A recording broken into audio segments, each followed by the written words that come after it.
Cristiano Ronaldo എന്ന ഒറ്റ മനുഷ്യനോടുള്ള ഇഷ്ടം കാരണം മാത്രം പോർച്ചുഗൽ ഈ ഒരു 2026 ഫിഫ വേൾഡ് കപ്പ് ഉയർത്തണം എന്ന് ആഗ്രഹിക്കുന്ന ഒത്തിരി പേരുണ്ട്. അപ്പം ആ ഒരു ഫിഫ വേൾഡ് കപ്പ് പോർച്ചുഗൽ അല്ലെങ്കിൽ റൊണാൾഡോ ഉയർത്തണമെങ്കിൽ റൊണാൾഡോയ്ക്ക് മുന്നിൽ ഒത്തിരി തടസ്സങ്ങളുണ്ട്. ആ തടസ്സങ്ങളെക്കുറിച്ചാണ് നമ്മൾ ഇന്നത്തെ വീഡിയോയിൽ സംസാരിക്കാൻ വേണ്ടി പോകുന്നത്. അപ്പോൾ എല്ലാവർക്കും ഫുട്ബോൾ ആശാൻ്റെ മറ്റൊരു തകർപ്പൻ വീഡിയോയിലേക്ക് സ്വാഗതം. അപ്പോൾ റൊണാൾഡോയ്ക്കും പോർച്ചുഗലിനും ആ ഒരു വേൾഡ് കപ്പ് ഉയർത്തുന്നതിന് അവരുടെ മുന്നിലുള്ള ആദ്യത്തെ തടസ്സം എന്ന് പറയുന്നത് അവരുടെ ഇപ്പോഴത്തെ മാനേജറായിട്ടുള്ള റോബർട്ടോ മാർട്ടിനസ് ആണ്.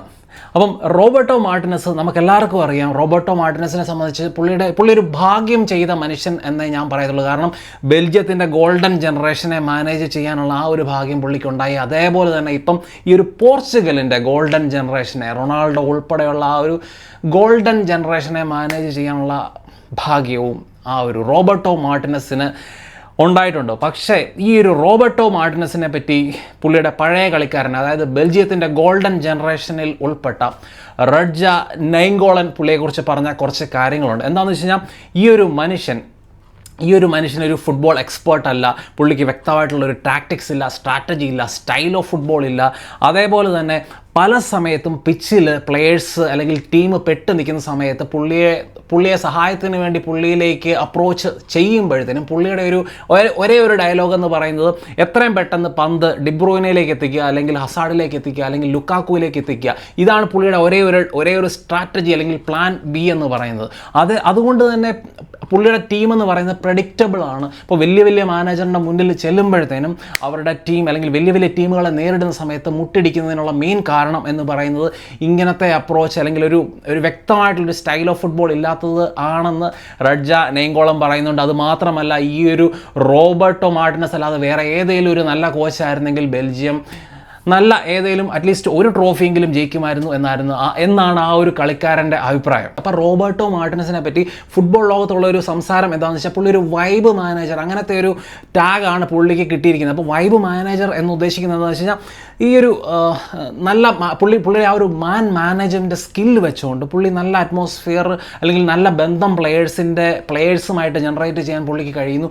അതിലൂടെ പുള്ളി ആ ഒരു ടീമിലെ സൂപ്പർ സ്റ്റാർ പ്ലെയേഴ്സിൻ്റെ ആ ഒരു ഇൻഡിവിജ്വൽ ബ്രില്യൻസിനെ ഒക്കെ ആശ്രയിച്ച് അവർക്ക് പിച്ചിൽ മാക്സിമം സ്വാതന്ത്ര്യം കൊടുത്തുകൊണ്ടുള്ള അത്തരം ഒരു വൈബ് ഫുട്ബോൾ കളിക്കുന്ന മാനേജറാണെന്നാണ് പലരുടെയും ആക്ഷേപം. അപ്പോൾ അതുകൊണ്ട് തന്നെ പുള്ളിക്ക് ഒരു വ്യക്തമായിട്ടുള്ളൊരു സ്റ്റൈൽ ഓഫ് ഫുട്ബോൾ ഇല്ല, അല്ലെങ്കിൽ ഒരു പാറ്റേൺ ഓഫ് പ്ലേ ഇല്ല. അപ്പോൾ അത് വിത്ത് ദ ബോൾ ആയാലും ഓഫ് ദ ബോൾ ആയാലും പുള്ളിക്ക് വ്യക്തമായിട്ടുള്ളൊരു പാറ്റേൺ ഇല്ല. പുള്ളി ട്രെയിനിങ് പിച്ചുകളിൽ അങ്ങനത്തെ ഡ്രിൽസും കാര്യങ്ങളിലും ടീമിനെ ഡ്രില്ല് ചെയ്യാൻ പുള്ളി മടിക്കുന്നു. അങ്ങനത്തെ ഡ്രില്ലുകൾ ചെയ്യിപ്പിക്കാറില്ല. ഇപ്പം സാബി അലോൺസോ അല്ലെങ്കിൽ ഡിസർബിയോ ഒക്കെ ടീമുകളെ നല്ല രീതിയിൽ ഡ്രില്ല് ചെയ്യിപ്പിക്കാറുണ്ട്. വ്യക്തമായിട്ട് അവർക്ക് പാറ്റേൺ ഓഫ് പ്ലേ ഉണ്ട്. എങ്ങനെ ബോൾ മുന്നോട്ട് പ്രോഗ്രസ് ചെയ്യണം, അല്ലെങ്കിൽ ഓഫ് ദ ബോൾ എങ്ങനെ ഓപ്പോസിഷനെ ഡിഫെൻഡ് ചെയ്യണം, ഏത് ഷേപ്പ് മെയിൻറ്റെയിൻ ചെയ്യണം. അപ്പം അങ്ങനെ പല സെനാരിയോയിൽ പല പാറ്റേൺ ഓഫ് പ്ലേ ഇംപ്ലിമെൻറ്റ് ചെയ്യാൻ അങ്ങനത്തെ മാനേജറിന് സാധിക്കാറുണ്ട്. അതുകൊണ്ട് തന്നെ അവർ ടാക്ടിക്കലി കുറേ കൂടെ ഫ്ലെക്സിബിൾ ആകാറുണ്ട്.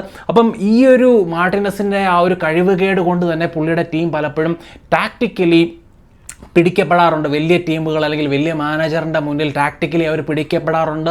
ഈ ഒരു മാനേജറിന് അതിനുള്ള ഒരു ഉത്തരം കണ്ടെത്താൻ പലപ്പോഴും സാധിക്കാറില്ല. ഇൻ ഗെയിം മാനേജ്മെൻറ്റ് വളരെ മോശമാണ്. പക്ഷേ ഈ ഒരു റോബർട്ടോ മാർട്ടിനസിൻ്റെ ബെൽജിയം ടീമിനെ നോക്കിയാൽ ആ ഒരു ബെൽജിയം ടീമിനെ വെച്ചുകൊണ്ട് പുള്ളിക്ക് നല്ല വിൻ പെർസെൻറ്റേജ് ഉണ്ട്. അതിനുള്ള മെയിൻ കാരണമായിട്ട് പറയപ്പെടുന്നത് പുള്ളി കൂടുതലും ഫ്രണ്ട്ലീസ് ജയിക്കാറുണ്ട്. അപ്പോൾ അങ്ങനെ ഒട്ടും വലിയ പ്രാധാന്യം അർഹിക്കാത്ത ഫ്രണ്ട്ലീസ് അല്ലെങ്കിൽ വേൾഡ് കപ്പ് ക്വാളിഫയേഴ്സ് അങ്ങനത്തെ മത്സരങ്ങൾ കൂടുതൽ ജയിച്ച് പുള്ളിയുടെ ഒരു വിൻ പെർസെൻറ്റേജ് പുള്ളി എപ്പോഴും ഹൈ ആക്കി നിർത്താറുണ്ട്. 2018 ബെൽജിയം ടീമിൻ്റെ കൂട്ടത്തിൽ വേൾഡ് കപ്പിൽ 3-ാം സ്ഥാനം. ഇതാണ് പുള്ളിയുടെ ഏറ്റവും വലിയൊരു അച്ചീവ്മെൻറ്റ്.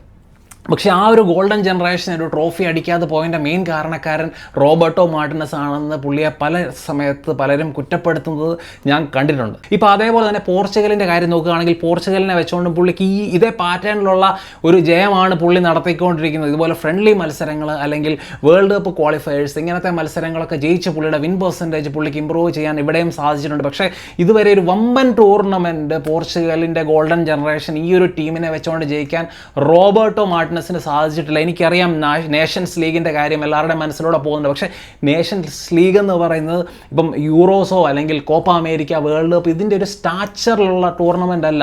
ഈ പല സമയത്തും ഈ ഫ്രണ്ട്ലി മത്സരങ്ങൾ കളിച്ച് ബോറടിപ്പിക്കുന്നതിന് പകരമായിട്ട് യുഎഫ അതിനെ റീപ്ലേസ് ചെയ്തുകൊണ്ടൊരു തട്ടിക്കൂട്ട് ടൂർണമെൻറ്റ് വെച്ചതാണ് ഈ ഒരു നേഷൻസ് ലീഗ്. അപ്പോൾ അത് ജയിച്ചത് വലിയ കാര്യമായിട്ട് ഞാൻ കരുതുന്നില്ല. അതിൽ നമുക്കെല്ലാവർക്കും അറിയാം ഫൈനലിൽ സ്പെയിനെയൊക്കെ തോപ്പിച്ചു, അതൊക്കെ ഞാൻ ശരിയാക്കുന്നു. പക്ഷേ വലിയ വലിയ ടൂർണമെൻറ്റുകൾ, ടഫ് കോമ്പറ്റീഷൻസിലുള്ള ടൂർണമെൻറ്റ്സിൽ സ്പെയിന്, ഫ്രാൻസ്, ഇപ്പോൾ ഇങ്ങനത്തെ വലിയ വലിയ ടീമുകളൊക്കെ ഫേസ് ചെയ്യുമ്പോഴത്തേനും പെട്ടുപോകാറുണ്ട് ഈ ഒരു റോബർട്ടോ മാർട്ടിനസിൻ്റെ ടീം.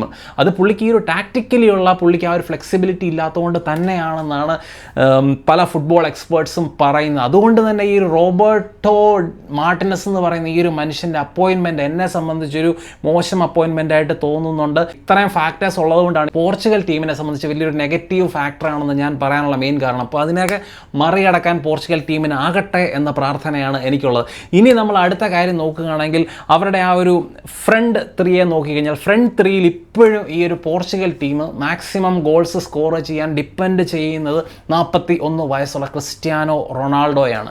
ക്രിസ്ത്യാനോ റൊണാൾഡോ കഴിഞ്ഞ ജാവോ ഫെലിക്സ് ആണ് ഏറ്റവും കൂടുതൽ ഗോളുകൾ ഈ സീസണിൽ സ്കോർ ചെയ്തിരിക്കുന്നത്, 20 ഗോളുകൾ. അപ്പോൾ 30 ഗോൾ സ്കോർ ചെയ്ത റൊണാൾഡോയും 20 ഗോൾ സ്കോർ ചെയ്ത ജാവോ ഫെലിക്സ്, ഇവർ രണ്ടുപേരാണ് അറ്റാക്കിൽ അല്ലെങ്കിൽ ഗോൾ സ്കോറിങ്ങിൻ്റെ ബേർഡൻ മുഴുവൻ ഇവരുടെ തലയിലാണ്. അപ്പം സൗദി പ്രോ ലീഗിൽ കളിക്കുന്ന രണ്ട് പ്ലെയേഴ്സ് അവരുടെ പെർഫോമൻസ് എന്തുമാത്രം ഇങ്ങോട്ട് ട്രാൻസ്ഫർ ചെയ്യാൻ അല്ലെങ്കിൽ വേൾഡ് കപ്പ് പോലെ ഇത്രയും കോമ്പറ്റീറ്റീവായിട്ടുള്ള ആ ഒരു സ്റ്റേജിൽ എന്തുമാത്രം അവർക്ക് പെർഫോം ചെയ്യാൻ പറ്റും എന്നുള്ളത് വേറൊരു പ്രശ്നം തന്നെയാണ്. ഞാൻ റൊണാൾഡോയെ അല്ലെങ്കിൽ ജാവോ ഫെലിക്സിനെ കുറച്ച് കാണുകയല്ല. ജാവോ ഫെലിക്സ് എന്ന് പറയുന്ന മനുഷ്യൻ പല ലീഗുകളും കളിച്ചിട്ടുണ്ട്. പ്രീമിയർ ലീഗിലും ലാലിഗയിലും ഒക്കെ അമ്പേ പരാജയപ്പെട്ടിട്ടുണ്ട്. 20 ഗോളല്ല 10 ഗോളൊക്കെ കഷ്ടിച്ച് പുള്ളി അടിച്ചാലായി. അപ്പോൾ അതായിരുന്നു പുള്ളിയുടെ ഒരു അവസ്ഥ. അപ്പോൾ അവിടുന്ന് പെട്ടെന്ന് ഈ ലീഗിലോട്ട് പോയപ്പോൾ ഇത്രയും ഗോളുകൾ സ്കോർ ചെയ്യാൻ പുള്ളിക്ക് സാധിക്കുന്നത് ആ ഒരു ലീഗിൻ്റെ പോരായ്മയായിട്ട് എനിക്ക് പേഴ്സണലി തോന്നുന്നുണ്ട്. പിന്നെ റൊണാൾഡോയുടെ കാര്യത്തിൽ നമുക്ക് യാതൊന്നും പറയാനില്ല. റൊണാൾഡോ 30 ഗോൾ സ്കോർ ചെയ്തു, 41 വയസ്സുള്ള മനുഷ്യൻ. പുള്ളിക്ക് എന്നെയോ നിങ്ങളെയോ ആരെയും പ്രൂവ് ചെയ്യേണ്ട കാര്യമില്ല. ആ മനുഷ്യൻ ഫോമിലാകണം.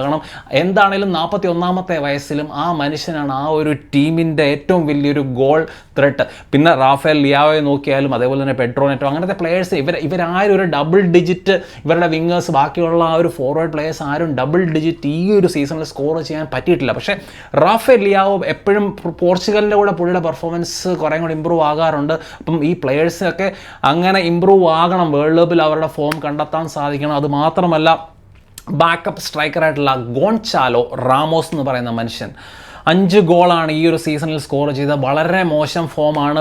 ഒരു ടാർഗറ്റ് മാൻ എന്നുള്ള രീതിയിലോ അല്ലെങ്കിൽ ഒരു ഫിസിക്കൽ പ്രസൻസ് എന്നുള്ള രീതിയിൽ പോലും പുള്ളിക്ക് ഗെയിമിനെ ഇൻഫ്ലുവൻസ് ചെയ്യാൻ സാധിക്കുന്നില്ല. പലപ്പോഴും PSG യുടെ ഗെയിം നോക്കുകയാണെങ്കിൽ ആ ഒരു ഓപ്പോസിഷൻ്റെ ഡിഫൻസിനെ എൻഗേജ് ചെയ്ത് നിർത്തുക എന്ന് പറയുന്ന ഒരു ബേസിക് ഡ്യൂട്ടി അതിൽ പോലും ഒരു പരാജയമായി മാറുന്നുണ്ട് ഗോൺചാലോ റാമോസ്. അപ്പോൾ അതുകൊണ്ട് തന്നെ ഈ ഗോൾ സ്കോറിങ്ങിൻ്റെ മുഴുവൻ ഭാരം റൊണാൾഡോയുടെയും അതേപോലെ തന്നെ ജാവോ ഫെലിക്സിൻ്റെയും മുകളിലാണ്. പിന്നെ നമ്മൾ നോക്കിയാൽ ബ്രൂണോ ഫെർണാണ്ടസ് ഒരു പരിധി വരെ ആ ഒരു നമ്പർ 10-ൽ നിന്നുകൊണ്ട് പുള്ളി ആ ഒരു ക്രിയേറ്റിവിറ്റിയും അതേപോലെ തന്നെ ഗോൾ സ്കോറിങ്ങിൻ്റെയും ഭാരം ചുമക്കും എന്ന് തന്നെയാണ് എൻ്റെ ഒരു വിശ്വാസം. അതുകൊണ്ട് തന്നെ ഗോൾ സ്കോർ ചെയ്യുക, അതും ഈ ഭയങ്കര ശക്തമായിട്ടുള്ള ടീമുകൾക്കെതിരെ എപ്പോഴും അവർ ഗോൾ സ്കോർ ചെയ്യാൻ സ്ട്രഗിൾ ചെയ്യുന്നുണ്ട്. ഇതാണ് ഇവരുടെ വേറൊരു വലിയൊരു വീക്ക്നെസ്. പിന്നെ പോർച്ചുഗലിൻ്റെ മിഡ്ഫീൽഡ് നമ്മൾ നോക്കുകയാണെങ്കിൽ ലോകത്തിലെ ഏറ്റവും നല്ല മിഡ്ഫീൽഡുകളിൽ ഒന്ന് പോർച്ചുഗലിൻ്റെ മിഡ്ഫീൽഡ്. 2 ഡിഫൻസീവ് മിഡ്ഫീൽഡേഴ്സ് നമുക്കെല്ലാവർക്കും അറിയാം.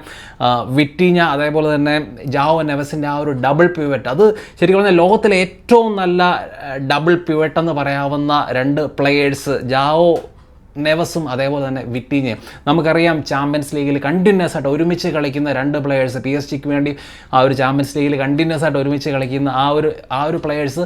അതിൻ്റെ കൂട്ടത്തിൽ പ്രീമിയർ ലീഗിൽ ഏറ്റവും കൂടുതൽ അസിസ്റ്റ് നേടിയ ബ്രൂണോ ഫെർണാണ്ടസ് എന്ന് പറയുന്ന മനുഷ്യനും കൂടെ ആകുമ്പോഴത്തേനും ഈ ഒരു മിഡ്ഫീൽഡ് എന്ന് പറയുന്നത് ലോകത്തിലെ ഏതൊരു മിഡ്ഫീൽഡിനെയും വെല്ലുവിളിക്കാനോ അല്ലെങ്കിൽ ക്വാളിറ്റിയുടെ കാര്യത്തിൽ കമ്പയർ ചെയ്യാനോ പറ്റുന്ന മിഡ്ഫീൽഡാണ്. അതുകൊണ്ട് തന്നെ ഈ ഒരു മിഡ്ഫീൽഡിൽ ഒരു കുറവ് കണ്ടെത്തുക എന്ന് പറയുന്നത് ഭയങ്കര ബുദ്ധിമുട്ടുള്ള കാര്യമാണ്. പിന്നെ ഡിഫൻസിൻ്റെ കാര്യം നമ്മൾ നോക്കുകയാണെങ്കിൽ ഡിഫൻസിൽ ഏറ്റവും ആദ്യത്തെ പേരെന്ന് പറയുന്നത് ന്യൂനോ മെൻഡസ്. അവരുടെ ലെഫ്റ്റ് ബാക്ക് ആയിട്ടുള്ള ന്യൂനോ മെൻഡസ്, ലോകത്തിലെ തന്നെ ഏറ്റവും നല്ല ഫുൾ ബാക്സിൽ ഒന്നായിട്ടുള്ള ന്യൂനോ മെൻഡസ് അറ്റാക്കിലും ഡിഫൻസിലും ഒരേപോലെ പെർഫോം ചെയ്യുന്ന ആ ഒരു ഫുൾ ബാക്കാണ് അവരുടെ ഡിഫൻസിലെ ഏറ്റവും ആദ്യത്തെ പേര്. പിന്നെ റൂബൻ ഡയാസ്, കൂട്ടത്തിൽ ഇനാസിയോ.